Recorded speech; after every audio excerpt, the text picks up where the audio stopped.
Hello friends, आपल्या सर्वांची आवडती मालिका तू ही रे माझा मितवा या मालिकेच्या आजच्या गुरुवार 11 डिसेंबरच्या एपिसोडमध्ये लय भारी ट्विस्ट आलाय. ईश्वरीने दाखवून दिलंय की हम किसी से कम नाही. मग नेमकं असं घडलंय तरी काय? तर मैत्रिणींनो, सर्वात आधी तर ईश्वरीने अंजलीसाठी भुट्टा पार्टी ठेवली. सगळ्यांनी मस्त गरमागरम भुट्टा, त्यावर नमक मिर्च आणि लिंबू लावून खाल्ला. त्यामुळे सर्वांनाच मजा आली. आणि त्यानंतर ईश्वरीने चक्क आपल्या रूममध्ये अर्णव आणि तिच्यात जे ओढणींचे पडदे लावले होते ते पडदे काढून टाकले. अर्णवने विचारलं, तू असं का केलंस? तर ईश्वरीने त्याला चक्क सांगून टाकलंय, अर्णव सर, मी तुम्हाला आता माझा नवरा मानायला लागलीये, त्यामुळे आपल्या दोघांमध्ये या पडद्यांची काहीच गरज नाहीये. अर्णवला खूप भारी वाटलंय हे ऐकून. आणि त्यानंतर मोठा ट्विस्ट पुढच्या एपिसोडमध्ये येणार आहे, जेथे राजेश हा पैसे कमवण्यासाठी स्टोर रूम मधील सगळ्या वस्तू विकणार आहे. पण ईश्वरीने मोके पे चोका मारलाय आणि सांगितलंय की आम्हाला या सामानाचे पैसे नकोय, आम्ही तर ते दान देणार आहोत, आम्हाला 1 रुपया सुद्धा नकोय. त्यामुळे राजेशची चांगलीच नांगी ठेचली गेलीये. मैत्रिणींनो, एकूणच ईश्वरी ही तुफान फॉर्ममध्ये एकानंतर एक सिक्सर मारतीये आणि हे पाहायला खूपच मजा येते. मग हे सगळं घडलं तरी कसं, हे जाणून घेण्यासाठी हा व्हिडिओ शेवटपर्यंत नक्की पहा. ईश्वरीने खूप कमाल केलेली असते. तिची टॅगलाईन हिट झाली आहे आणि आता विंटर कलेक्शन सुद्धा हिट होणार, त्यामुळे सगळेच खुश असतात. अर्णव खुश असतो आणि हे इन्व्हेस्टर तर ईश्वरीची खूप स्तुती करतात. ते अर्णवला म्हणतात, मिस्टर अर्णव, तुमची बायको ना खूप भारी आहे, तुम्हाला बिझनेसमध्ये खूप सपोर्ट करते, आम्ही पाहतोय, आणि तुमची जोडी कमाल एक कमाल. तर ईश्वरी या इन्व्हेस्टरला म्हणते, सॉरी सर, छोट्या तोंडी मोठा घास घेतीये, पण तुम्हाला एक खरं सांगू का, मी या कंपनीसाठी काहीच केलं नाहीये. अर्णव सराळ या कंपनीसाठी रात्रंदिवस मेहनत करतात, कारण स्वास्तिक फॅशन हा फक्त त्यांच्यासाठी एक बिझनेस नाहीये, तर या बिझनेसच्या जागी ते स्वतःच्या आईला पाहतात. त्यांच्या आईचं हे स्वप्न आहे. जशी आपण आईची काळजी घेतो, तिच्यावर प्रेम करतो ना, तसं अर्णव सर आपल्या या बिझनेसची काळजी घेतात, बिझनेसवर प्रेम करतात. इन्व्हेस्टर्सला ही गोष्ट पटते. तर अर्णव हा ईश्वरीकडे खूप प्रेमाने पाहत असतो. लावण्याचा मात्र चांगलाच जळफळाट होत असतो. ईश्वरी या इन्व्हेस्टरला म्हणते, तुम्हाला एक रिक्वेस्ट करू का, यानंतर अर्णव सरांवर कधीही अविश्वास ठेवू नका. ते तुम्हाला कधीच कोणतं नुकसान होऊ देणार नाही. आपल्या बिझनेससाठी ते काहीही करू शकतात. इन्व्हेस्टरला ही गोष्ट पटते, पण लावण्याचा चांगलाच जळफळाट होतो आणि ती रागारागाने तेथून निघून जाते. लावण्या गेल्यावर ईश्वरीही तिच्या मागे मागे जाते. तर इन्व्हेस्टर्स पुढे येतात आणि अर्णवला म्हणतात, सॉरी, आम्ही तुमच्याकडून जे कॉन्ट्रॅक्ट साईन करून घेतलं ना, त्याची आता आम्हाला कोणतीच गरज वाटत नाहीये, ऑल द बेस्ट. आणि हे दोघेही हात मिळवतात. हे सगळं ईश्वरीमुळे झालंय हे अर्णवला समजलेलं असतं आणि तो खूप खुश असतो. तर इकडे लावण्या तिच्या केबिनमध्ये येते आणि चिडून म्हणते, आय विल किल हर. त्याच वेळेस ईश्वरी सुद्धा तेथे येते आणि तिचं बोलणं ऐकते. लावण्याला हे माहीत नसतं. लावण्या म्हणते, आय विल किल हर, एक दिवस मी तिला मारून टाकेल. ईश्वरी, यू मिडल क्लास गर्ल, तू प्रत्येक वेळेस माझ्या प्लॅनच्या आड कशी येते, मी तुला काही सोडणार नाहीये. ईश्वरीला हे ऐकून मोठा धक्काच बसतो.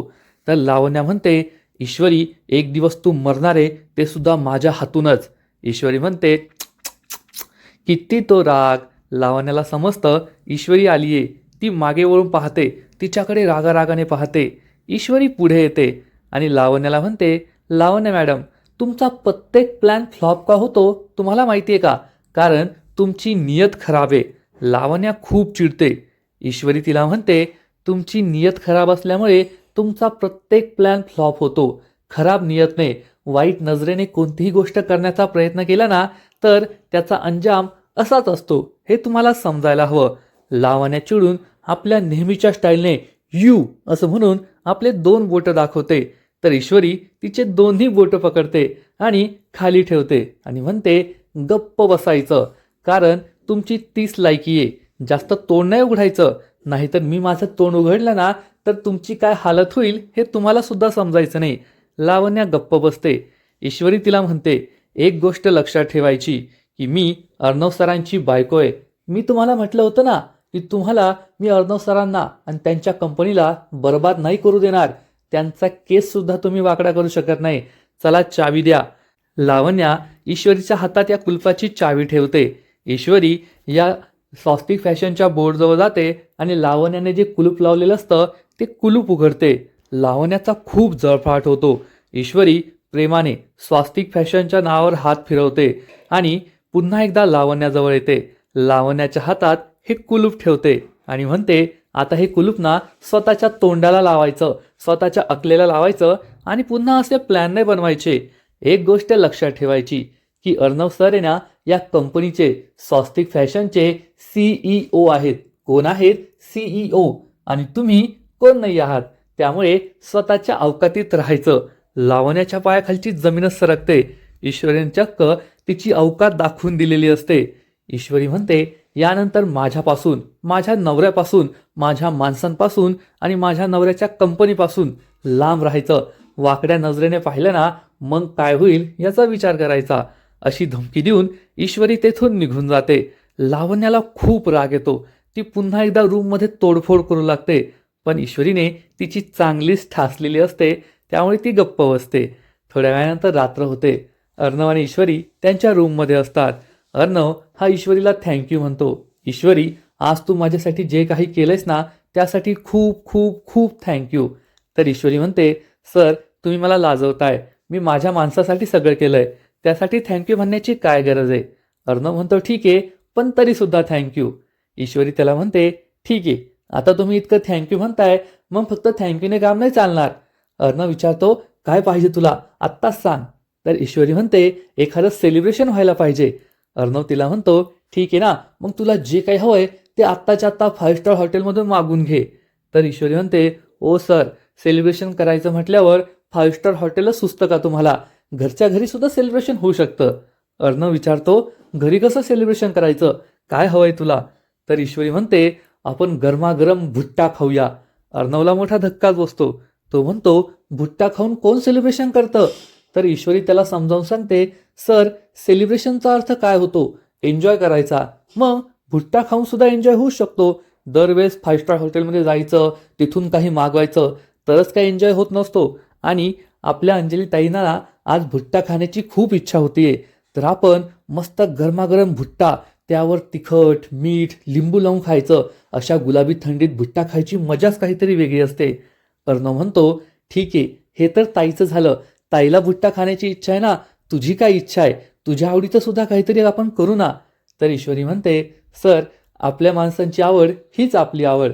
आपल्या माणसांचा आनंद हाच आपला आनंद. अंजली ताईंची इच्छा आहे ना, त्यातच माझी सुद्धा इच्छा आहे. अर्णव म्हणतो, ठीक आहे, खरंच तू खूप वेगळी आहे. अर्णवला आनंद होतो की ईश्वरी त्याच्या बहिणीचा किती विचार करते. आणि तो म्हणतो, मी आत्ताच्या आत्ता भुट्टेवाल्याला कॉल करतो आणि गरमागरम भुट्टा मागून घेतो. तर ईश्वरी म्हणतोय, हे भगवान, सर तुम्हाला एवढं पण नाही कळत का? तुम्ही भुट्टा कधी मागवाल तो घरी येईपर्यंत थंड होऊन जाईल. तुम्ही फक्त भुट्टे मागून घ्या, आपण ते घरी गरम करू. अर्णव विचारतो, तू काय भुट्टे गॅसवर गरम करणार आहे का? तर ईश्वरी म्हणते, गॅसवर नाही गरम करणार, त्याची व्यवस्था मी करते. तुम्ही फक्त भुट्टे मागून घ्या. अर्णव म्हणतो, ठीक आहे. आणि ईश्वरी ही लगेचच पुढची तयारी करायला जाते. अर्णवला खूप आनंद होतो.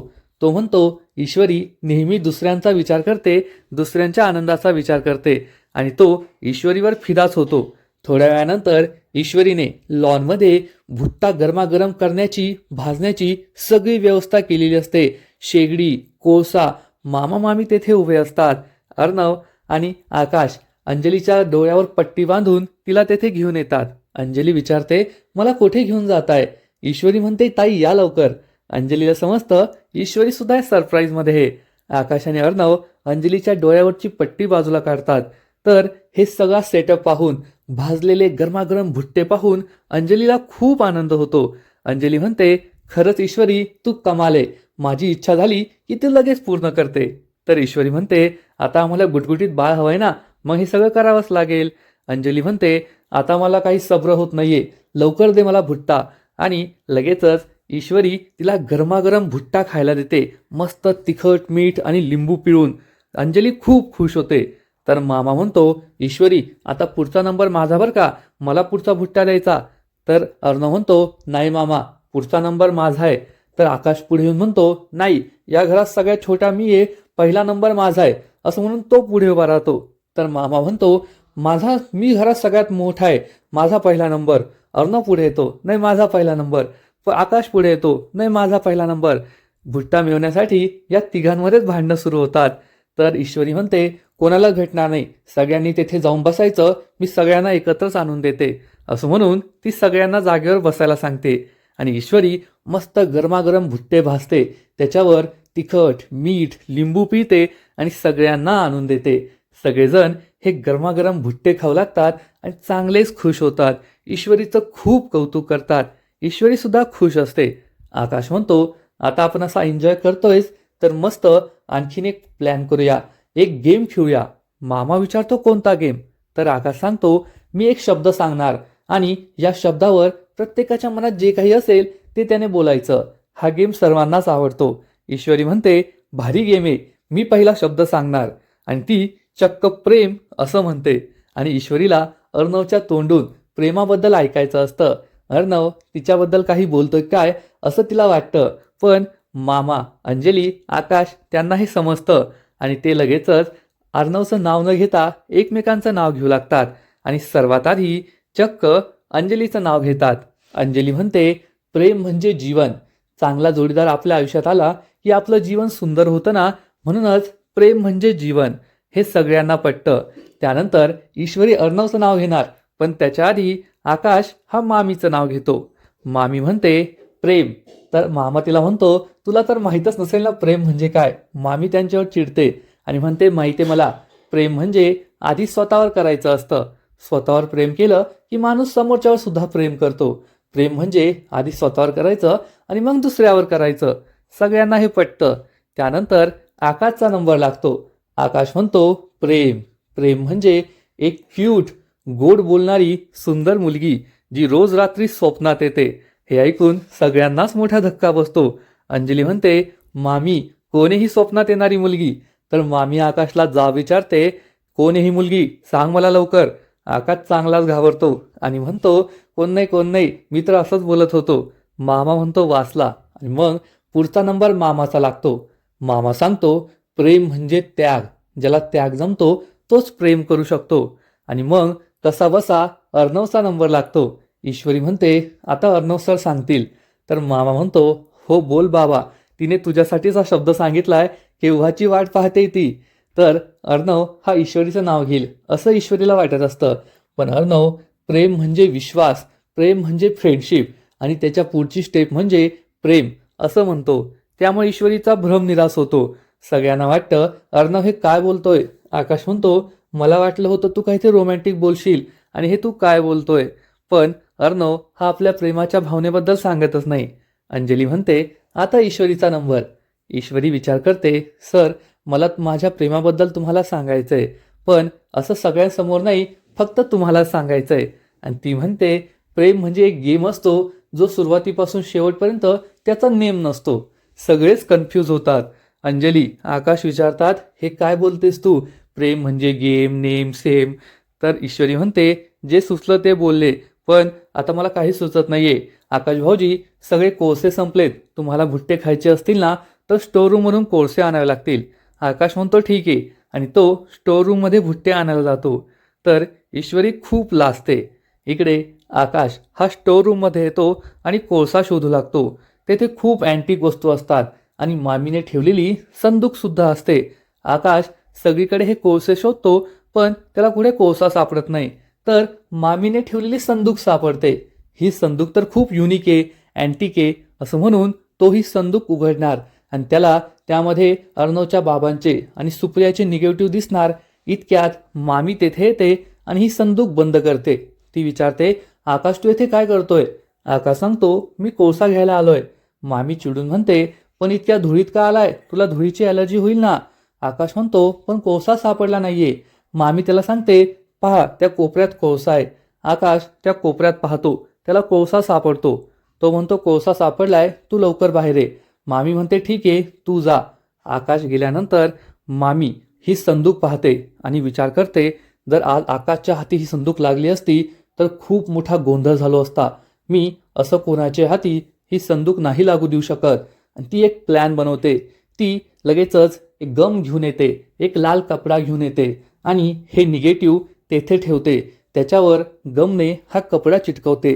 म्हणजे जर कुणीही संदूक उघडली तर त्या व्यक्तीला असं वाटेल की संदूक खाली आहे, संदूकमध्ये काहीच नाहीये. मामी विचार करते, हे माझं सगळ्यात मोठं शस्त्र आहे त्या ईश्वरी विरुद्ध, आणि वेळेवरच मी ते वापरणार. आणि आता कोणाला समजणार नाही की या संदूकमध्ये निगेटिव्ह आहे. आता मला काहीच भीती राहिली नाहीये असा विचार करून मामी तेथून जाते. थोड्या वेळानंतर अर्णव हा रूममध्ये येतो. ईश्वरी ही बेडची आवरासावर करत असते. अर्णवला समजतं की बेडवर ते पडदे नाही आहेत ओढणीचे. तो ईश्वरीला विचारतो, ईश्वरी, येथे जे पडदे होते ओढणीचे ते कुठे गेले? तर ईश्वरी म्हणते, सर, मी ते पडदे काढून ठेवलेत. अर्णव विचारतो, काय झालं ईश्वरी? तू कम्फर्टेबल नाहीये का? तू खाली झोपणार आहेस का? आणि तुला काही प्रॉब्लेम असेल तर सांग. ही रूम तुझी आहे, हा बेड तुझा आहे, आणि तू असं अनकम्फर्टेबल नको होऊ. तर ईश्वरी म्हणते, सर, माझं ऐकून घ्या. मी ते पडदे काढून टाकले कारण आता मला त्या पडद्यांची गरज नाही भासत. हे ऐकून अर्णवला मोठा धक्काच बसतो. अर्णव ईश्वरीजवळ येतो आणि विचारतो, त्या पडद्यांची तुला गरज नाही भासत म्हणजे काय? तर ईश्वरी सांगते, सर, आता तुम्हीच म्हणाला ना की प्रेम म्हणजे विश्वास, म्हणजे फ्रेंडशिप, आणि तुम्ही माझे बेस्ट फ्रेंड आहात. माझा तुमच्यावर पूर्ण विश्वास आहे. मी तुमच्यावर एवढा विश्वास तर ठेवूच शकते ना. अर्णव खूप खुश होतो आणि म्हणतो, थँक्यू माझ्यावर एवढा विश्वास ठेवल्याबद्दल. अर्णव हा बेडवर जाऊन बसतो. तर ईश्वरी त्याला विचारते, सर, सांगा ना, तुम्हाला प्रेमाबद्दल काय वाटतं? फ्रेंडशिपच्या पुढे प्रेम होतं का? तुमची गाडी त्याच्या पुढे गेली आहे का? अर्णव काही बोलणार त्याआधीच ईश्वरी त्याला सांगते, सर, मी हे पडदे काढून टाकलेत कारण आता मी तुम्हाला माझा नवरा मानायला लागली आहे. हे ऐकून अर्णवला आश्चर्याचा धक्काच बसतो, कारण अर्णवला हेच ऐकायचं असतं आणि ईश्वरी हे बोलून जाते. तर मैत्रिणींनो, एकूणच आजचा एपिसोड खूप भारी होता. ईश्वरीने अर्णवसाठी खूप काही केलंय, त्याची कंपनी वाचवली आहे, आणि मग संपूर्ण कुटुंबाने एकत्र मिळून जो काही एन्जॉय केलाय, मस्त भुट्टा पार्टी केली आहे, ते पाहायला सुद्धा खूप मजा आली. ईश्वरी खूप अधीर झाली आहे. तिला अर्णवच्या तोंडून ऐकायचंय की अर्णवचं सुद्धा तिच्यावर प्रेम आहे, पण अर्णवलाच अजून माहिती नाहीये की ईश्वरीचं त्याच्यावर प्रेम आहे. त्यामुळे तो सुद्धा आपल्या प्रेमाच्या भावना लपवतोय आणि ईश्वरी सुद्धा आपल्या प्रेमाच्या भावना लपवतीये. पण अर्णवमध्ये जेवढा पेशन्स आहे तेवढा ईश्वरीत नाहीये, आणि ईश्वरी ही लवकरच आपल्या प्रेमाचा इजहार करणार. माझं तुमच्यावर प्रेम आहे असं अर्णवला सांगणार, एवढं मात्र नक्की. आजचा एपिसोड तर खूप भारी होता, परंतु या मालिकेचा पुढचा एपिसोड आणखीन भारी असणार आहे. कारण ईश्वरी अर्णवला सांगणार आहे की सर, मी तुम्हाला माझा नवरा मानू लागली आहे, फ्रेंडशिपच्या पुढे माझी गाडी सरकली आहे. मग आता अर्णव काय उत्तर देईल हे तर पुढच्या एपिसोडमध्ये कळेल. पण त्यापेक्षा भारी एक ट्विस्ट येणार आहे, कारण आपल्याला माहिती आहे की राजेशला पैसे हवे आहेत. त्यामुळे तो स्टोअरूममधील सगळ्या वस्तू विकणार आहे, आणि जेव्हा तो या भंगारवाल्याशी बोलत असेल तेव्हा ईश्वरी त्यांचं बोलणं ऐकणार. ईश्वरीला समजणार की राजेशने पैसे उभे करण्यासाठी या अँटिक वस्तू विकण्याचं ठरवलंय. संपूर्ण घरच्यांना तो सांगणार की या वस्तू मी दान करतोय, पण नंतर या माणसाकडून चांगलेच पैसे उकळणार आहे. ईश्वरीला हे समजणार आणि त्यानंतर ती अर्णवला जाऊन याबद्दल सांगेल. अर्णव तिला विचारेल, पण तू आता काय करणार आहे? ईश्वरी त्याला म्हणेल, सर, माझा प्लॅन रेडी आहे, तुम्ही फक्त पाहत राहा, आगे आगे होता है क्या. आणि जेव्हा हा माणूस राजेश संपूर्ण ह्या भंगारच्या वस्तू या व्यक्तीला देऊन टाकेल तेव्हा ईश्वरी तेथे येईल आणि म्हणेल की आम्हाला या वस्तूंचा 1 रुपयाही नकोय, 1 पैसाही नकोय, आम्ही या सगळ्या वस्तू दान करणार आहोत. हे ऐकून राजेशच्या पायाखालची जमीनच सरकणार. ईश्वरी असं काहीतरी करेल, नेहले पे दहला मारेल असं त्याला वाटलंच नव्हतं. पण राजेशची सगळीकडून कोंडी करायची, त्याला 1 पैसाही मिळू द्यायचा नाही, यासाठी ईश्वरीने सुद्धा आपली चाल खेळलेली असते आणि राजेश त्यात पुरता अडकलेला असतो. त्यामुळे राजेशचा खूप जळफाट होतो, त्याला खूप राग येतो. परंतु अंजली समोर असल्यामुळे त्याला एक शब्दही बोलता येत नाही. म्हणजे आता एकूणच राजेशला कोठूनच पैसे मिळणार नाहीये. अर्णवने अंजलीचा अकाउंट ब्लॉक केलंय आणि त्यातच ईश्वरीने या अँटिक वस्तूचे पैसे सुद्धा त्याला मिळू दिले नाही. आणि त्यातच मामीची जी संदूक आहे ती संदूक सुद्धा या भंगारमध्ये निघून गेली आहे. म्हणजे ईश्वरी आणि अर्णव हे दोघे आता सेव्ह झाले आहेत. या दोघांना आता कोणताच धोका नाहीये. तर मैत्रिणो, खरंच अर्णव आणि ईश्वरी या दोघांच्या नात्यात कोणतंच विशिष्ट येऊ नये, या दोघांना एकमेकांपासून वेगळं केलं जाऊ नये, यासाठी संपूर्ण कायनातच प्रयत्न करतीये असं वाटतंय. त्यामुळे यांचं प्रेम हे असंच अबाधित राहील आणि दोघेही असेच आनंदी सुखी समाधानी राहतील एवढं मात्र नक्की. तर तुम्हाला सुद्धा ईश्वरी आणि अर्णव या दोघांचा हा रोमांस, या दोघांची लव्ह स्टोरी पाहायला आवडते ना? तू ही रे माझा मितवा या मालिकेची खरंच ही एक युनिक गोष्ट आहे. बाकीच्या मालिकांमध्ये आपण पाहतो की जे व्हिलन असतात ते काही ना काहीतरी प्लॅन बनवतात, त्यामुळे मालिकेतील जे मुख्य हिरो आणि हिरोईन असतात त्यांच्यामध्ये गैरसमज निर्माण होतात, ते दोघे एकमेकांपासून दूर जातात. पण या मालिकेमध्ये व्हिलनने कितीही प्रयत्न केले तर जास्तीत जास्त एखादा किंवा 2 एपिसोड या दोघांमध्ये काहीतरी गैरसमज होतील, पण त्यानंतर हिरो आणि हिरोईन त्यांचे प्लॅन हाणून पाडतात आणि पुन्हा एकदा एकत्र येतात. त्यामुळे ही मालिका पाहायला खूपच मजा येते एवढं मात्र नक्की. तर तुम्हाला सुद्धा तू ही रे माझी मितवा ही मालिका आवडते ना? अर्णव आणि ईश्वरी या दोघांचा रोमांस पाहायला आवडतोय ना? नक्कीच कमेंट करून सांगा. आणि या मालिकेचे असेच नवीन नवीन अपडेट्स सर्वात आधी जाणून घेण्यासाठी व्हिडिओला लाईक करा, शेअर करा, चॅनलला सबस्क्राईब करून बेल आयकॉनवर क्लिक करा, म्हणजे या मालिकेचे नवीन नवीन अपडेट्स तुम्हाला सर्वात आधी मिळत राहतील. खूप खूप खूप धन्यवाद.